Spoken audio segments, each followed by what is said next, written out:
आप सभी को जय श्री हरि।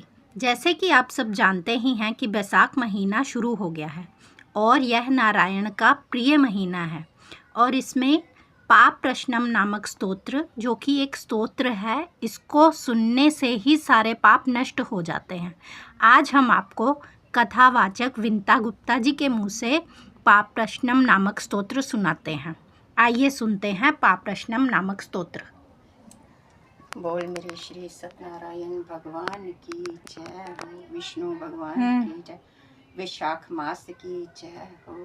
उन्हें पाप्रश्नम नामक स्तोत्र सुनाया। भोपाल, अब तुम पाप्रश्नम नामक स्तोत्र सुनो।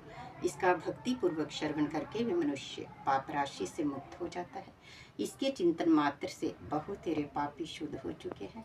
इसके सिवा और भी बहुत से मनुष्य इस स्तोत्र का सहारा लेकर अज्ञान जनित पाप से मुक्त हो गए हैं।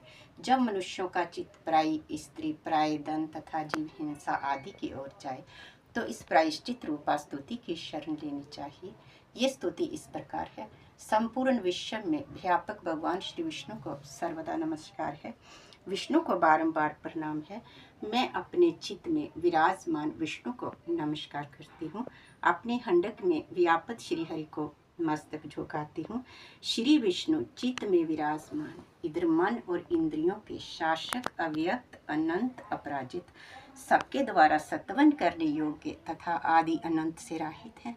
ऐसी श्री हरि को मैं नित्य निरंतर प्रणाम करती हूँ। जो विष्णु मेरे चित्त में विराजमान है, जो विष्णु मेरी बुद्धि में स्थिर है, जो विष्णु मेरे हंडक में व्यापक है तथा जो विष्णु सदा मेरे स्वरूप में स्थिर है, वे ही कर्ता होकर सब कुछ करते हैं। इन विष्णु भगवान का चिंतन करने पर चराचर प्राणियों का सारा पाप नष्ट हो जाता है। जो ध्यान करने और सपन में दिख जाने पर भी पापियों के पाप हर लेते हैं तथा चरणों में पड़े हुए शरणागत भक्त जिन्हें अत्यंत प्रिय हैं, उन वामन रूपधारी भगवान श्री विष्णु को नमस्कार करती हूँ, जो अजन्मा, अक्षर और अविनाशी है तथा इस अम्बलंब शून्य संसार में हाथ का सहारा देने वाले हैं। स्तोत्रों द्वारा जिनकी स्तुति की जाती है, उन सनातन श्री विष्णु को मैं प्रणाम करती हूँ।